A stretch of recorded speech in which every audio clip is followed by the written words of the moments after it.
میں بھی اس بات کو نظر انداز کر چکی، مگر صبح ہوتے ہی جب میں اپنے کمرے سے باہر آئی تو دیکھا میری بہو بہت اور سجی سوری تھی۔ تیار تو وہ گھر میں بھی ہوتی تھی، لیکن آج اس کی تیاری کچھ خاص تھی۔ وہ جوتے بھی پہن رہی تھی۔ کیا ہوا بیٹا، تم کہیں جا رہی ہو؟ میں نے حیرت سے پوچھا۔ جی ماں جی، مجھے ایک ضروری کام سے جانا پڑ گیا ہے۔ آپ بتائیے، آپ کو کوئی چیز ضرورت تو نہیں ہے؟ اس نے پوچھا تو میں نے نفی میں سر ہلا دیا۔ بیٹا، تم نے ماجد سے اجازت لی؟ جی امی، ماجد سے میں نے پوچھ لیا ہے۔ یہ کہہ کر اس نے جلدی سے جوتے پہنے اور گھر سے باہر نکل گئی۔ میں دیکھتی ہی رہ گئی۔ واپس جا کر اپنے بیٹے سے پوچھا۔ اس نے کہا کہ مجھ سے تو نگین نے کوئی اجازت نہیں لی۔ اس بات پر مجھے برا تو لگا، لیکن میں بیٹے اور بہو کے درمیان کوئی دشمنی پیدا نہیں کرنا چاہتی تھی۔ میں اپنے کام کاج میں لگ گئی۔ شام کے تقریباً 3 بجے بہو گھر میں داخل ہوئی۔ میں نے دیکھا وہ بہت تھکی ہوئی لگ رہی تھی۔ اس کے ہاتھ میں نہ کوئی شاپر تھا، نہ ہی شاپنگ کے کوئی نشان نظر آ رہے۔ جیسے کسی جگہ پر کام کر کے تھک جاتا ہے انسان، ویسی تھکاوٹ لیے گھر میں داخل ہوئی۔ میں نے اسے لاکھ پوچھا، مگر اس نے مجھے کچھ نہیں بتایا۔ میں نے بھی اس سے بات چیت بند کر دی، کیونکہ وہ مجھ سے کافی باتیں چھپا رہی تھی۔ اسے یہ بات محسوس ہو گئی۔ رات کو وہ میرے کمرے میں آئی اور بولی، اماں جی، آپ کے سر میں درد تو نہیں ہے؟ کہیں تو میں آپ کو سر دبا دوں؟ میں نے کہا نہیں، میرے جوڑوں میں اکثر درد رہتا ہے، تم سر کو چھوڑو، میری ٹانگیں دبا دو۔ میں نے بھی آج اسے اپنے کمرے میں وقت گزارنے کے لیے بلایا تھا۔ جانتی تھی اگر اسے منع کر دیا تو یہ واپس چلی جائے گی۔ مجھے اس سے پاؤں یا پھر ٹانگیں دبانے کا کوئی شوق نہیں تھا، بس اسے اپنے کمرے میں تھوڑی دیر دیکھنا چاہتی تھی۔ وہ میرے پاس ہی بیٹھ کر میری ٹانگیں دبانے لگی۔ تبھی میں نے اس سے پوچھا، کیا بات ہے بیٹی، تم 2 دن سے بہت پریشان لگ رہی ہو، کیا تمہاری زندگی میں کوئی مسئلہ چل رہا ہے؟ نہیں ماں جی، ایسی تو کوئی بات نہیں۔ آپ بتائیں، آپ کے جوڑوں میں درد کب سے رہتا ہے؟ اس نے میرے دل کی بات کر دی تھی۔ میرے جوڑوں کے درد کے بارے میں کوئی بھی مجھ سے نہیں پوچھتا تھا۔ ایک میری بہو تھی جس نے پہلی بار مجھ سے یہ پوچھا کہ یہ درد مجھے کب سے رہتا ہے۔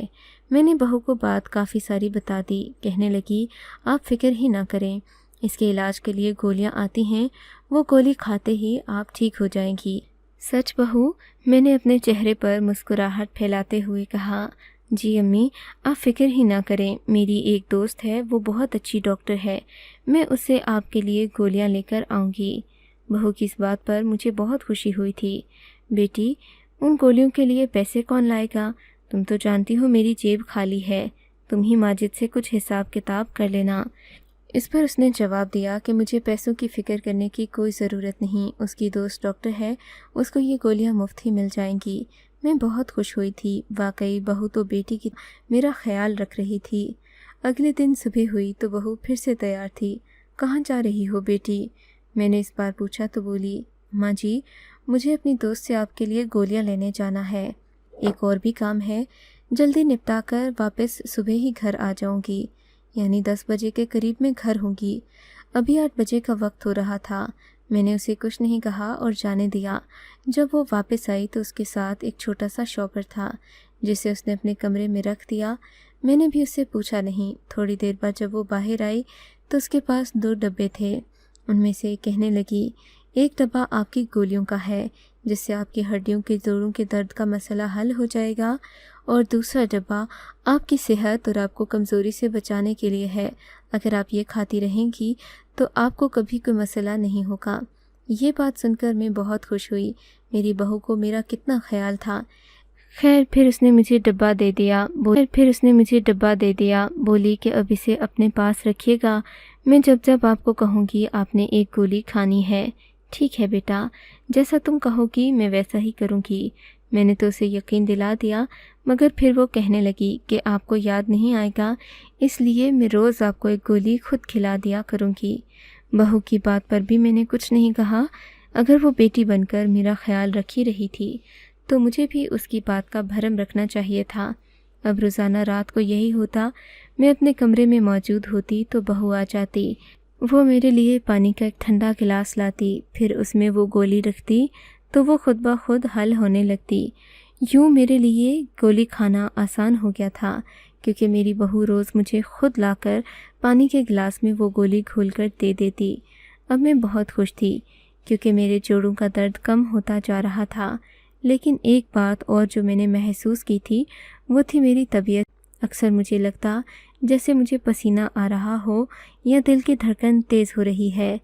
میں نے اس بات پر غور نہیں کیا۔ بہو سے پوچھا، کیا بات ہے بیٹی؟ میں نے جب سے یہ گولیاں کھانا شروع کی ہیں مجھے عجیب سی بے چینی رہنے لگی ہے۔ اماں جی آپ فکر نہیں کریں، یہ صرف اس لیے ہوتا ہے تاکہ گولی اچھے سے جسم میں جذب ہو جائے۔ میری دوست نے تو کہا تھا کہ ایسا شروع میں ہوتا ہے، پھر یہ خود ہی ٹھیک ہو جائے گا۔ میں مطمئن ہو گئی کہ چلو، بہو پڑھی لکھی ہے، اس کی سہیلی بھی ڈاکٹر ہے، اسے زیادہ پتہ ہوگا۔ یوں میں خاموش تو ہو گئی، مگر اب میرے ہڈیوں اور جوڑوں کا درد ختم ہونے کے ساتھ ساتھ مجھے نیند آنے لگی تھی۔ اکثر لگتا کہ مجھے الٹی آ جائے گی۔ ایسی نشانیاں میرے جسم میں پہلی بار آ رہی تھیں۔ میں پریشان ہوتی مگر کسی کو کچھ نہ کہتی۔ ایک دن تو بات حد سے زیادہ گزر گئی۔ مجھے پیٹ میں شدید درد ہونے لگا، الٹی سی آنے لگی، تو میں نے کہا میں ڈاکٹر کے پاس چلی جاؤں۔ میں نے اپنی بہو سے کہا تو مجھے اپنی دوست کے کلینک لے چلو، ہو سکتا ہے مجھے کوئی واقعی میں بیماری ہو۔ میں اس کے ساتھ چل پڑی۔ ہم لوگ جب ڈاکٹر کے آفس پہنچے تو مجھے یہ جان کر حیرت ہوئی تھی کہ وہاں جو عورتیں بیٹھی تھیں وہ زچہ بچہ کی تھیں۔ تم مجھے یہاں کیوں لائی ہو بیٹی؟ میری بات پر وہ بولی، امی جان یہ لیڈی ڈاکٹر کا کلینک ہے، یہاں پر زیادہ تر زچہ بچہ کے کیس آتے ہیں، لیکن آپ فکر نہ کریں، میری سہیلی ایک ماہر ڈاکٹر ہے، وہ آپ کی بیماری کا پتہ لگا لے گی۔ بہو نے یہ کہا اور فوراً مجھے اندر بھیج دیا۔ لیڈی ڈاکٹر نے میرے کچھ ٹیسٹ کیے اور پھر جو بات اس نے مجھے بتائی اسے سن کر میری قدموں میں جان نہ رہی۔ اس نے کہا، مبارک ہو، آپ امید سے ہیں، آپ کے ہاں بہت صحت مند بچہ پیدا ہوگا، بچے کی صحت بھی ٹھیک ہے اور آپ کی بھی۔ الٹرا ساؤنڈ کے بعد آنے والی رپورٹ نے تو میرے 14 کر دیے تھے۔ 50 سال کی عمر میں بیٹا پیدا کروں گی، میرے تو وہم و گمان میں بھی نہیں تھا۔ تبھی تو میں ڈاکٹر کے پاس آئی تھی، کیونکہ میں کبھی ایسا سوچتی ہی نہیں تھی کہ اب بھی مجھے ایک اولاد نصیب ہو جائے گی۔ اور جب انسان کسی چیز کے لیے تیار نہ ہو تو اس کے دل کو ایسے ہی دھچکا لگتا ہے۔ میں نے ڈاکٹر سے بہت بحث کی کہ ایسا نہیں ہو سکتا، میں بہت بوڑھی ہوں، مگر اس نے کہا کہ آپ کو یقین نہیں ہے تو آپ کسی دوسرے ڈاکٹر سے مشورہ کر لیں۔ میں اب کیا کرتی، کس ڈاکٹر کے پاس دوبارہ جاتی؟ لیکن جب میں نے یہ خبر اپنی بہو کو سنائی تو وہ خوش ہو گئی، بولی، اماں جی اس کا مطلب ہے کہ آپ ایک بار پھر ماں بن جائیں گی اور وہ بچہ اسے میں سنبھالوں گی۔ اس کی یہ بات سن کر مجھے کچھ خاص اچھا نہیں لگا۔ مجھے اس وقت سب کچھ برا لگ رہا تھا۔ میں اس بچے کو ختم کرنا چاہتی ہوں۔ میں نے بے بسی سے کہا، خدا کا خوف کرے اماں جی، خدا کا خوف کرے اماں جی، آپ نے اتنے بچے پیدا کیے ہیں، ایک اور صحیح، یہ والا آپ مجھے دے دیجیے گا۔ میری بہو ہنسنے لگی، ایسی بات نہیں ہے بیٹی، اس عمر میں لوگ بھلا کیا کہیں گے کہ یہ اب بھی بچے پیدا کر رہی ہے۔ لوگوں کا کیا ہے ماں جی، آپ لوگوں کی باتوں پر مت جائیں۔ وہ مجھے سمجھانے لگی۔ بس پھر کیا تھا، 9 مہینے کیسے گزرے میں بتا نہیں سکتی۔ میرے شوہر بھی حیران تھے۔ مجھے اپنے جوان بیٹوں سے شرم آتی تھی۔ جب وہ چھوٹے تھے تب معاملات اور تھے، میں انہیں کچھ نہ کچھ کہہ کر یہ بات چھپا لیتی تھی، مگر اب اپنے جوان بچوں کے سامنے امید سے ہونا مجھے بہت برا لگ رہا تھا۔ میرا دل چاہتا کہ زمین پھٹے اور میں اس میں بس جاؤں، لیکن ایسا کیا کرتی۔ خیر کرتے کرتے وہ 9 مہینے گزر گئے۔ جب مجھے ہسپتال لے جایا گیا میری بہو میرے ساتھ تھی۔ میں نے سوچا تھا کہ وہ میری مدد کرے گی، مگر اس دن جو باتیں مجھے سننے کو ملیں انہوں نے میرے کان کھڑے کر دیے۔ میری بہو اور وہ لڑکی آپس میں کچھ باتیں کر رہی تھیں، کیونکہ وہی میری ڈاکٹر تھی۔ میری ڈیلیوری اسی کے ہاتھ میں تھی۔ میں تو بے ہوشی کے عالم میں تھی، مگر تھوڑی تھوڑی باتیں جو میرے کان پڑیں اس سے مجھے لگا جیسے میری بہو اس معاملے میں بہت دلچسپی رکھتی ہو اور اس نے کوئی نہ کوئی حرکت ضرور کی ہے جس کا نتیجہ میرے سامنے آیا تھا، لیکن میں اس وقت زیادہ باتیں سن نہیں سکی۔ میری بہو جب میں نے آنکھ کھولی تو دیکھا میرے سامنے ہی دستانے چڑھائے بیٹھی تھی۔ وہ بہت خوش لگ رہی تھی۔ اس نے میرے بچے کو گود میں اٹھایا اور اسے پیار کرنے لگی۔ دیور جی کو میں خود پالوں گی۔